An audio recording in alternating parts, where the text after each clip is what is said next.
세상이 그를 알지 못하였고 자기 땅에 오매 자기 백성이 영접하지 아니하였으나 영접하는 자 곧 그 이름을 믿는 자들에게는 하나님의 자녀가 되는 권세를 주셨으니 이는 혈통으로나 육정으로나 사람의 뜻으로 나지 아니하고 오직 하나님께로부터 난 자들이니라. 함께 읽습니다.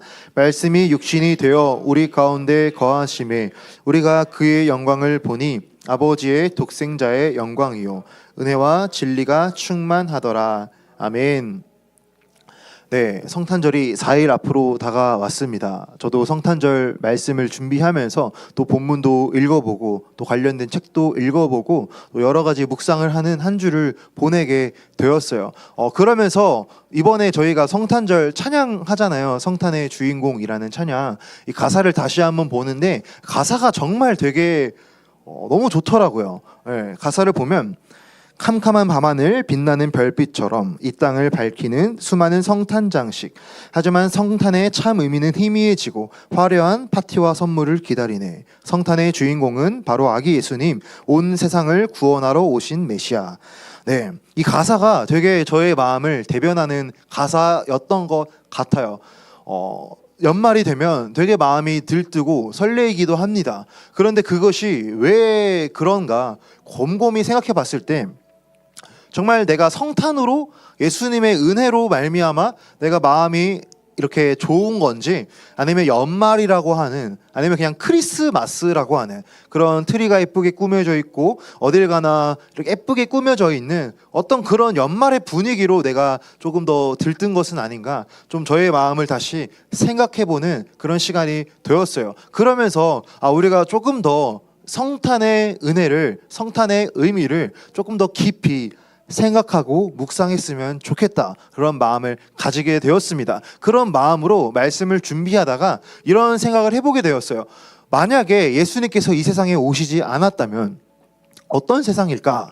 라는 생각을 한번 해보게 되었습니다. 물론 너무 큰 주제로 번져나갈 수 있어서 이거를 제가 다 나누지는 않겠지만 짧게만 나눌게요. 한번 상상을 해봅시다. 만약에 2000년 전에 예수님이 오시지 않았어요. 아직까지도 이 세상은 하나님의 뜻, 하나님의 진리가 제대로 선포되지 않는 그런 세상을 살고 있다고 상상을 해봅시다.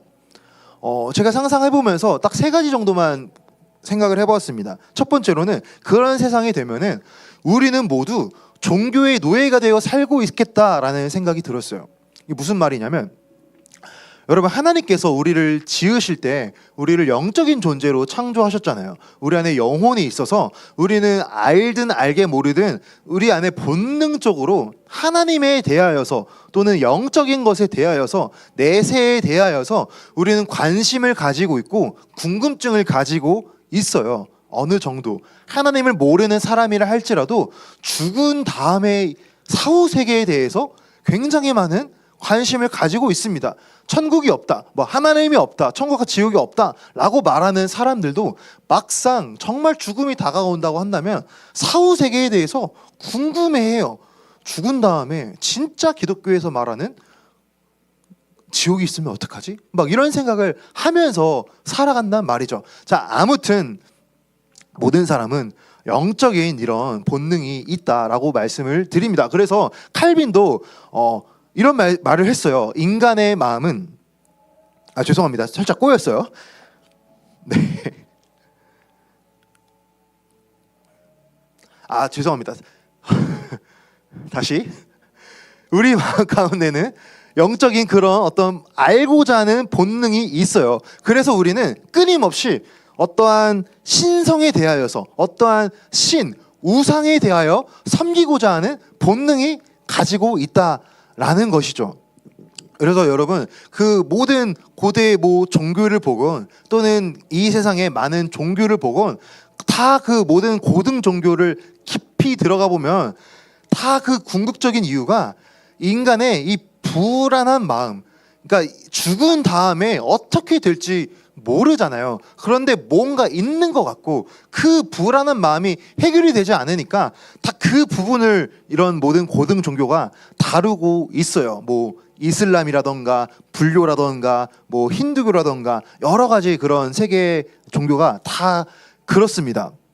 그런데 여러분, 그 모든 고등 종교를 다 유심히 살펴보면은 기독교와는 딱 한 가지 다른 점이 있는데, 뭐가 다르냐면 그것은 모두 행위 구원을 말하고 있어요. 행위 구원. 행위 구원이 뭘까요? 좀 느낌적으로 오시나요? 어떤 의미가?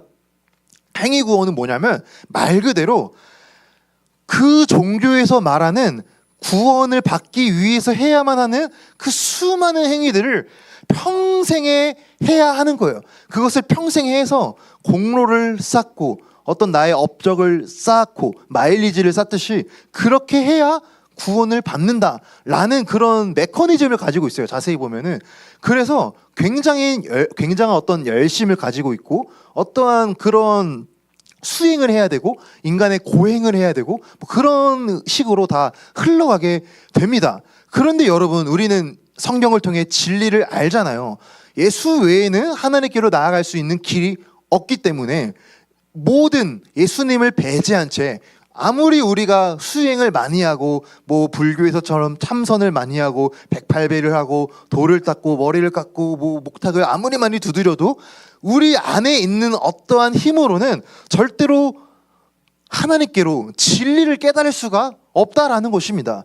성경의 요한복음 14장 6절에 나로 말미암지 않고는 아버지로 갈 수가 없느니라 말씀하셨잖아요. 그러니까 예수님을 배제하고는 모든 종교는 다 절대로 이 우리 안에 심겨져 있는 영적인 불안감을 해소시켜 줄 수 있는 종교가 단 하나도 없어요. 그래서 실제로 제가 어떤 책에서 읽은 자료인데 불교에서는 이슬람에서는 이제 하루 5번 기도를 합니다. 그 걔네들은 5번의 정해진 기도 시간이 있어서 메카를 향해 기도를 하는데, 자, 아무튼 5번의 기도를 하고 평생에 그 이슬람에서 말하는 규율을 다 지켜도 결국에 그들은 거기 이슬람도 행위 구원인데 구원의 확신에 대해서 각 사람은 모르고 알라만 안다라고 말하고 있고 그것도 죽어봐야 안다라고 가르친대요. 그러니까 평생에 이슬람에 열심으로 한 사람이 그렇게 열심히 이슬람 신앙생활 하는데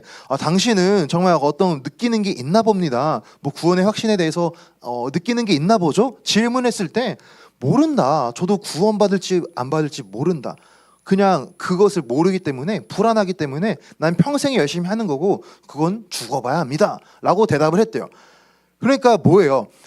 이 무언가 해결되지 않는 영적인 불안감을 해결하고자 평생의 행위 구원을 쌓지만 결국에 그 안에서도 구원의 확신을 알지 못해서 그냥 죽을 때까지 그것을 반복하는 것이 모든 어떠한 고등 종교의 메커니즘이다라는 거죠. 다 설명할 수는 없지만 자, 되게 이런 비슷한 흐름으로 갑니다. 자, 예수님이 오시지 않았다면 우리는 다 이런 구원에 대한 불안감을 가지고 내세에 대한 불안감을 가지고 어떠한 이방 종교든 어떠한 우상이든 평생에 그렇게 우상에 매여서 종교 생활 하다가 비참하게 살지 않았겠나 그런 생각을 하게 됩니다. 자, 두 번째, 예수님께서 만약에 오시지 않았다면 여러분 예수님께서 오시지 않았다면 조금 더 나아가서 예수님께서 오셔서 어떤 걸 하셨죠? 하나님의 말씀을 가르치셨고 분명한 하나님의 뜻에 대해서 옳고 그름에 대해서 성령이 제시하는 하나님의 뜻, 하나님의 의, 하나님의 기준에서의 옳고 그름을 제시해 주셨잖아요. 그래서 이것을 철학적으로는 절대적 도덕성이라고 의미를 말하기도 해요. 뭐 기독교 철학 이런 데서는. 자, 예수님이 오시지 않았다면 이 세상에 성경에서 말하는 절대적 도덕의 기준이 설명할 수가 없어요. 제가 예전에 몇 달 전에 설명드린 그 십계명 기억 혹시 나실지 모르겠는데 하나님께서 정하신 십계명이라고 하는 그런 자연세계의 질서 법칙이 이 세상에 깔려 있어요. 그런 것을 하나님의 어떤 절대적 도덕 기준이라 하는데 하나님이 만약에 그 말씀을 안 주셨다면 예수님께서 오셔서 그것을 우리에게 안 주셨다면 무엇을 가지고 우리가 절대적 도덕 기준이라고 말을 할 수 있을까요? 무엇을 가지고 우리는 이것이 선하다, 이것은 악하다, 무엇을 가지고 살인하는 것은 잘못된 거고 간음하는 것은 잘못된 거고 남의 물거든 도둑질하는 것은 잘못된 거고 이렇게 기준을 제시를 할 수가 있을까요? 사실 성경이 말하는 절대적 도덕성을 기준을 허물어 버리면 이 세상은 모두가 다 상대주의로 가게 되어 있어요. 지금 이 시대의 어떤 문화 분위기가 그런 분위기잖아요. 다 상대성을 띠잖아요. 내가 옳은 거, 나는 이게 옳다고 생각하고 너는 저게 옳다고 생각하고 서로 뭐 피해만 안 주면 괜찮아. 뭐 다 이런 마인드로 살아가는데 아무튼 성경이 말하는 절대 기준이 없으면 이 세상은 다 상대성을 따라 살아가게 되고 다 저마다의 도덕, 저마다의 옳고 그름, 저마다의 도덕 기준을 가지고 살아가기 때문에 이 세상은 더욱더 혼란이 된다, 디스토피아가 된다라는 생각을 충분히 해볼 수가 있습니다. 세 번째, 간단하게 하나만 더. 만약에 예수님께서 오시지 않았다면 여러분 아가페의 사랑을 우리가 어디서 들어볼 수 있을까요?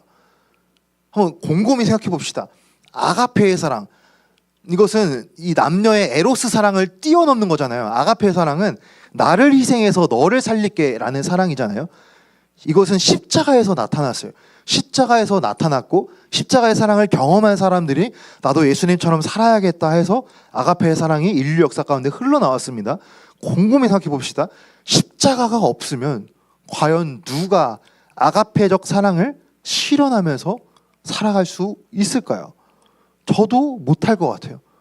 당장에 손해보는 거 못 참고 당장에 뭐 공평하지 않은 거에 대해서 부당하다 생각하고 막 이런 생각이 확확 올라오는데 자기 희생, 사랑, 용서 요거 이 세상에서 말이 안 나오네. 이 세상에서 어떻게 찾아요?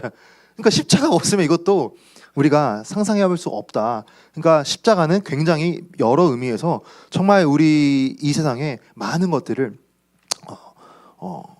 좋게 해주는 그런 그런 원리가 됩니다. 자, 아무튼 여기까지만 하고 좀 길었죠. 자, 여기까지만 하고 우리 본문 하나씩 살펴보면서 말씀 빠르게 나누도록 하겠습니다. 자, 그러면 예수님께서 오시지 않으면 제가 결론적으로 아무튼 이 세상은 조금 더 지금 세상보다 훨씬 더 디스토피아 같은 그런 불규칙한 혼란스러운 세상이 될 것이다 라는 것을 말씀을 드립니다. 그리고 그 상황에서 아무튼 결론은 예수님께서 오셨어요. 예수님께서 오셨고 오늘 요한복음 말씀을 살펴보면서 예수님께서 오셔서 우리에게 베풀어 주신 은혜를 우리가 짧게 간단하게 나눠보도록 하겠습니다. 자, 본문 9절입니다. 참 빛 곧 세상에 와서 각 사람에게 비추는 빛이 있었나니. 자, 요한복음에서 예수님을 참빛이라고 소개합니다. 빛. 성경은 많은 부분에서 예수님을 빛으로 묘사합니다. 여러분, 빛의 속성이 무엇이죠? 빛은 사물을 볼 수 있게 해주는 역할을 해요. 여기 불을 끄면 잘 볼 수가 없겠죠. 불을 켜서 빛이 비추니까 사물에 비친 빛을 우리 눈이 인식을 하고 그것을 우리의 시신경, 뇌가 인식해서 우리가 어떤 물체를 보게 됩니다. 그러니까 빛은 어떤 물체를 바로 볼 수 있게 하는 그런 역할을 한다라는 것이죠. 그런 차원에서 예수님께서 참 빛으로 오셨다. 그러니까 예수님을 통해서 세상을 바라볼 때 우리는 이 세상을 바로 바라볼 수 있다. 진리의 상태로 바라볼 수 있다라는 것입니다. 여러분, 성경을 버리고 이 세상을 과연 누가 정의할 수 있을까요? 성경을 제쳐버리고 이 세상의 창조에 대해서 누가 명확하게 설명할 수 있을까요? 진화론자들은 진화론으로 정말 우연적인 확률이 일어나서 빅뱅이 일어났고 정말 우연적인 확률이 쌓이고 쌓여서 무기물이 유기물로 됐고 그 유기물이 진화해서 오늘날 고등한 인간이 되었다라고 말하잖아요. 그게 과연 정말 합리적이고 과학적으로 일어날 수 있는 일일까요? 그것도 어떻게 보면 하나의 가설이고. 자, 아무튼 우리가 성경을 통하여서만 이 세상과 하나님과 우리 자신에 대해서 바로 깨닫고 볼 수가 있어요. 이런 차원에서 예수님은 빛으로 오셨대요. 우리가 예수님을 알아야지만 이 세상과 하나님과 우리 자신에 대해서 바로 알 수가 있다. 진리를 진리로 깨달을 수 있다. 그래서 예수님 빛으로 오셨다. 자, 근데 그가 세상에 계셨으며 세상은 그로 말미암아 지은 바 되었을 때 세상이 그를 알지 못하였대요. 자, 이 세상은 예수님을 통해서 지은 바 되었다고 말씀하고 있습니다. 자, 그런데 세상이 그 예수님을 알지 못하였대요. 왜 알지 못하죠?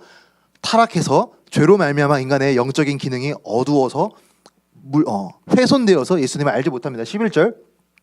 자기 땅에 오매 자기 백성이 영접하지 아니하였으나 영접하는 자, 여기까지 먼저. 자기 땅에 오매 자기 백성이 영접하지 아니하였대요. 자, 예수님께서 빛으로 이 세상에 오셨는데 이 세상 사람들, 예수님의 피조물이 그 예수님을 영접하지 않는데요. 여러 가지 이유가 있지만 하나만 살펴보면 왜 영접하지 않을까? 요한복음 3장 19절 말씀에 이런 말씀이 있습니다. 그 정죄는 이것이니 곧 빛이 세상에 왔으되 사람들이 자기 행위가 악함으로 빛보다 어두움을 더 사랑한 것이니라. 아멘. 사람들이 자기 스스로 행위가 악한 걸 아니까 빛보다 어두움을 사랑했대요. 진리보다 비진리를 사랑했대요. 하나님께서 말씀하신 참된 것보다 참되지 않은 것들을 더 사랑한대요. 왜? 사람들이 자기 행위가 악하니까, 자신의 죄가 드러나는 것이 본능적으로 싫으니까. 여러분 다 이해되시죠? 어떤 말씀인지. 그래서 사람들은 예수님을 거부한다. 진리의 말씀을 들어도 본능적으로 깨닫지 못하면 이것을 거부해버린다라는 거죠. 자, 그런데 이것에 대하여 이 말씀을 듣고 영접하는 자들이 있습니다. 영접하는 자, 곧 그 이름을 믿는 자들에게는 하나님의 자녀가 되는 권세를 주셨다.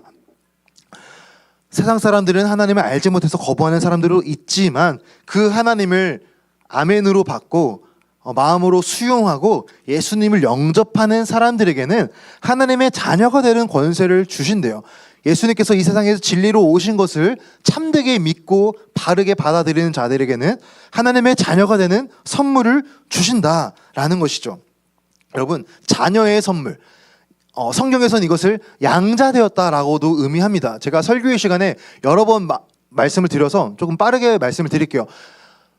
우리가 하나님의 자녀로 입양된 것을 의미해요. 하나님의 아들, 하나님의 딸 된 것을 양자되었다라고 의미합니다. 이것은 딱 한마디로 정의하면은 우리의 신분이 변화되었다라는 거예요. 자, 그러면 어디서 어디로 변화되었게요? 자, 에베소서 2장 말씀에 우리의 이전 신분이 본질상 진노의 자녀라고 말하고 있어요. 하나님을 깨닫기 이전, 죄 가운데 살고 있는 사람들의 영적인 신분은 본질상 진노의 자녀래요. 죄 가운데 있으면 하나님을 기쁘시게 할 수 없고 하나님께로 나아갈 수가 없어요. 죄를 해결하지 않으면, 죄의 문제를 해결하지 않으면 하나님과 하나가 될 수 없어요. 하나님과 연합할 수가 없어요. 그런 상태에 있는 우리를 하나님께서 불쌍히 여겨주셔서 아들 예수님을 이 땅에 보내주셨고, 예수 그리스도의 십자가의 공로를 믿는 모든 사람들, 예수님을 영접하는 모든 자들에게는 하나님의 자녀가 되는 그런 은혜를 주신다. 새로운 신분을 주신다. 로마서 8장 15절, 너희는 다시 무서워하는 종의 영을 받지 아니하고 양자의 영을 받았으므로 우리가 아빠 아버지라 부르짖느니라. 아멘. 우리에게 새로운 양자의 영을 주셨대요. 성령님이에요. 성령님. 하나님을 아버지라고 부를 수 있는 성령을 우리에게 보내주셔서 우리가 하나님을 아버지라고 고백할 수 있다. 할렐루야. 여러분, 하나님을 아버지라고 부르는 것도 성령께서 역사하시지 않으면 불가능한 일입니다. 여러분, 실제로 거듭나지 않는 사람, 예수님을 만나지 못하는 사람에게 하나님 아버지 해보세요 하면은 아버지란 말이 안 나와요. 하나님까지는 나와도 아버지에서 막혀요. 그냥. 왜 아버지지? 이게 본능적으로 거듭나지 않으면 안 된대요. 아버지라는 말이. 근데 우리는 아버지라고 고백이 되잖아요. 성령 받았기 때문에 가능하다라는 것이죠.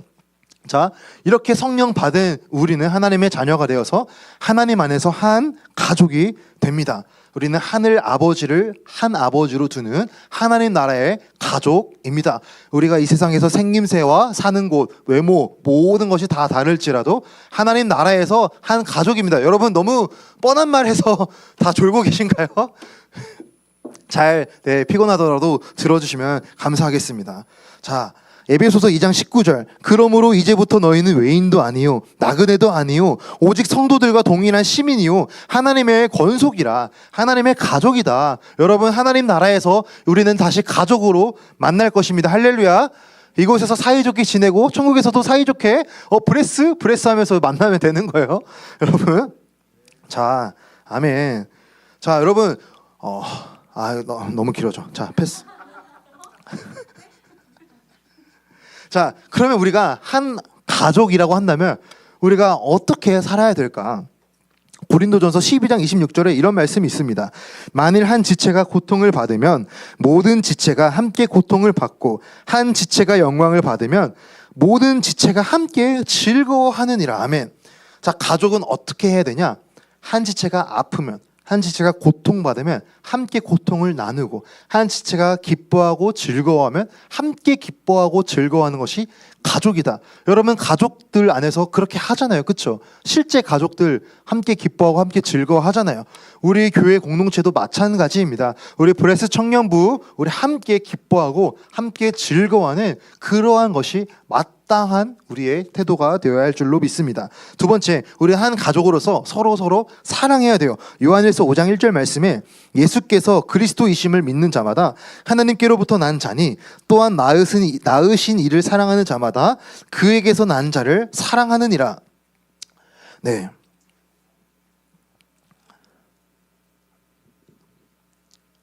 자, 다시 한번 말씀드릴게요. 예수께서 그리스도이심을 믿는 자마다 하나님께로부터 난 자니 또한 낳으신 이를 사랑하는 자마다 그에게서 난 자를 사랑하느니라. 아멘. 예수님을 그리스도로 고백하는 모든 사람들은 하나님께로부터 난 자들을 사랑한대요. 사랑해야 한다가 아니라 사랑한대요. 그러니까 이것이 우리의 어떤 자연스러운 어떤 가족으로서의 본성이 되어야 된다라는 것이죠. 우리는 서로 사랑으로 품는 가족이 되어야 될 줄로 믿습니다. 자, 그런데 요한일서 3장 10절에 이런 말씀이 있습니다. 하나님께 속하지 않는 자들은 형제를 사랑하지 않는다라고 말하고 있어요. 자, 그러니까 내가 정말 거듭나서 성숙한 그리스도인인지 어떻게 판단해 볼 수 있냐? 공동체 안에 아직까지 미움이 풀리지 않고 아직까지 내가 저 친구 생각하면 좀 용서가 안 돼. 아직까지 나는 저 친구는 좀 싫어. 나는 안 어울릴 거야. 그런 마음이 있거든. 여러분, 잘 기도하고 푸셔야 됩니다. 그리스도에게서 난 자들은 서로 사랑한다가 디폴트 값이에요. 형제를 사랑하지 않는 자들은 하나님께 속한 자가 아니라고 성경이 말하고 있어요.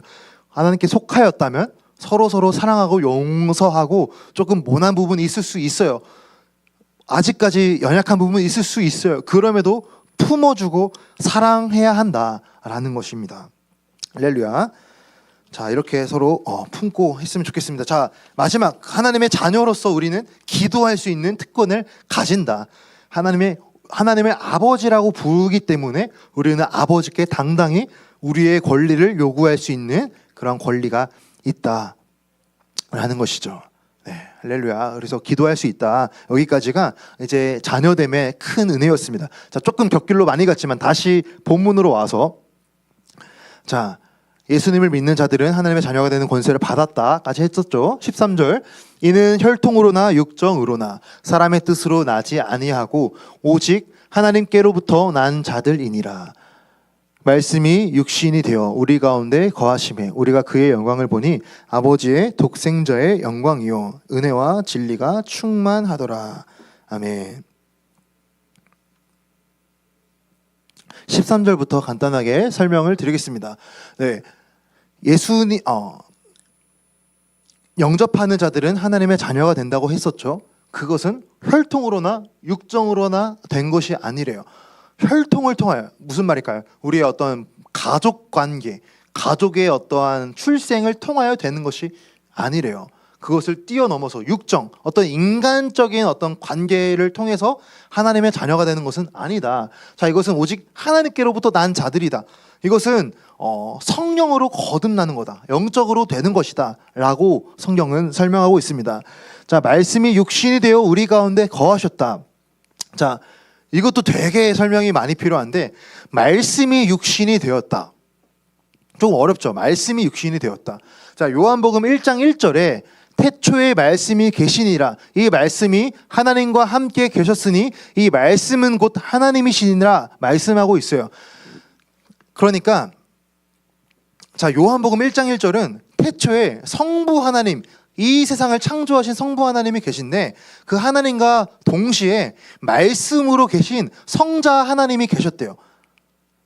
자, 이것을 논리적으로 다 받아들이려 하지 말고 그냥 말씀 그대로를 받아들이세요. 이 세상을 창조하신 성부 하나님이 계시고 말씀으로 계신 성자 예수님이 계셨어요. 자, 그 성자 예수님이 말씀으로 계시는데 그 말씀이 육신을 입고 이 세상에 오셨대요. 인간의 몸을 입고 이 땅 가운데 오셨다. 성탄하셨다. 왜 오셨을까요? 간단하게 말하면 하나님께로 나아갈 수 없는 죄인인 우리를 하나님께서 다시 구원하고 살리기 위하여서 구약에서 말하는 수많은 어떠한 죄 용서의 메커니즘이 동물의 희생 제사였잖아요. 동물의 희생 제사를 드림으로써 구약 백성들은 하나님께 죄 용서를 받고 하나님과의 관계가 회복되었습니다. 예수님께서는 자기 자신의 몸을 완전한 희생 제물로 드리시기 위하여 우리와 같은 몸을 입고 오셨어요. 구약의 메커니즘을 배경으로 예수님을 이해하시면 됩니다. 예수님이 자기 자신을 완전한 어린 양, 모든 인류를, 하나님과 관계가 죄로 단절되어 있는 모든 사람들을 하나님과 관계를 회복시키기 위하여 주님께서 자기 자신의 몸을 희생하기 위하여 우리와 똑같은 인간의 몸을 입고 오셨다. 그것이 바로 성탄입니다. 우리 가운데 거하심에, 거하다라는 헬라어가 스케노라는 말인데 거주하다, 장막을 치다, 성막을 치다라는 의미를 가집니다. 장막, 성막 하면 무엇이 떠오르죠? 구약에서의 장막이 떠오르죠. 여러분, 구약에서의 장막은 어떤 역할을 했었죠? 하나님께 제사를 드리고 예배를 드리는 역할을 했습니다. 그리고 하나님께서는 장막 가운데 임재하셨어요. 그러니까 장막과 성막은 하나님의 임재를 상징하는 그런 장소예요. 자, 그런데 거하셨다라는 게 장막의 의미를 가지고 있어요. 예수님이 인간의 몸을 입고 이 땅에 오신 것이 우리에게 영원히 우리와 함께 하시는 장막이 되기 위하여 이 땅 가운데 오셨다라는 것이죠. 구약에서는 특정한 장소에 나아가야 됐어요.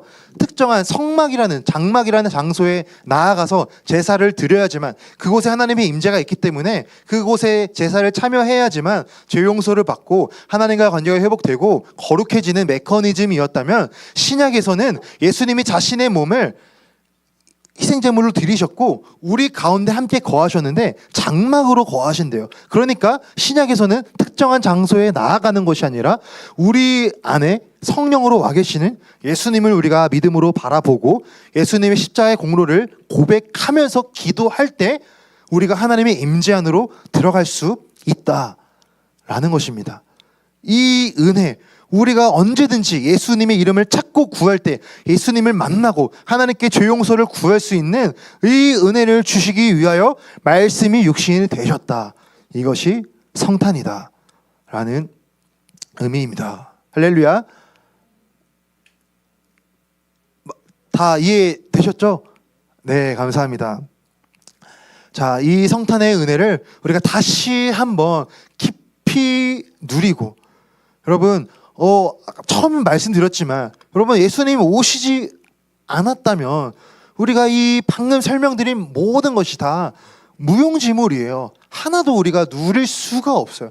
하나님께 나아가고 싶어도 감히 나아갈 수 없고, 평생에 우리는 어떤 종교성에 매여서 영적으로 불안감이 해결되지 않은 채 이것을 해결해 보려고 평생에 어떠한 것을 숭배하면서 살아갈 것이 우리들의 운명이었는데, 이러한 우리를 하나님께서 긍휼히 여기시고 친히 자신이 인간의 몸을 입고 이 땅에 오신 것이 성탄의 은혜입니다. 이 성탄의 은혜를 우리가 다시 한번 오늘 예배 가운데 기도하면서 다시 깊이 생각하고 묵상하셨으면 좋겠고, 마지막 한마디, 이 성탄의 은혜를 우리가 오늘 뭐 하죠? 전도하죠. 사실 전도지를 주는 게 그렇게까지 엄청 효과가 있는 전도인가 질문했을 때 대답이 다 다를 수가 있어요. 그럼에도 불구하고 저는 해야 된다라고 생각합니다. 다 개인마다 소견이 있겠지만 실제로 노방전도에서 제가 전도 데리고 온 경험도 있고, 여러분들이 오늘 이제 전도 이따가 설명드릴 텐데 제가 어제 청년들이랑 같이 포장했어요. 이것을 나눠주면서 짧게 한마디, 뭐 예수님 믿으세요, 뭐 하나님께서 당신을 사랑하십니다, 뭐 핫팩 하나 받아가세요, 뭐 이런 멘트로 우리가 드릴 건데, 여기 안에 이제 복음 전도지가 있고 청년부 소개지가 있고 우리 늘센교회 소개지가 있습니다. 그래서 이것을 보든 보지 않든 사실 우리는 모르는 일이지만, 하나님께서 역사하신다면, 하나님께서 일하신다면, 하나님께서 그 사람을 복음으로 인도하시고자 하신다면은 이 전도지를 통하여서도 주님은 충분히 일하십니다. 그래서 우리가 이 성탄의 은혜를 우리가 함께 우리가 예배 후에 나누는 그런 시간을 가지기를 원합니다. 우리가 그렇게 전도할 때에 우리를 통하여 예수님의 사랑이 흘러갈 것이고, 주님께서는 먼저 우리를 회복시키실 것입니다. 여러분, 전도하면 가장 큰 은혜가 무엇이냐? 하는 당사자가 은혜 받는다라는 거예요. 여러분, 내 입에서 예수님 믿으세요, 처음에 입에서 잘 안 떨어져요. 근데 예수님 믿으세요, 하나님께서 당신을 사랑하십니다, 얼굴도 모르는 지나가는 사람 줬을 때 사실 처음에는 잘 아무것도 안 하다 할 수 있는데, 좀 하다 보면은 분명히 은혜가 있어요. 감동이 있어요. 하나님의 마음이 이런 마음일까? 하나님께서 이것을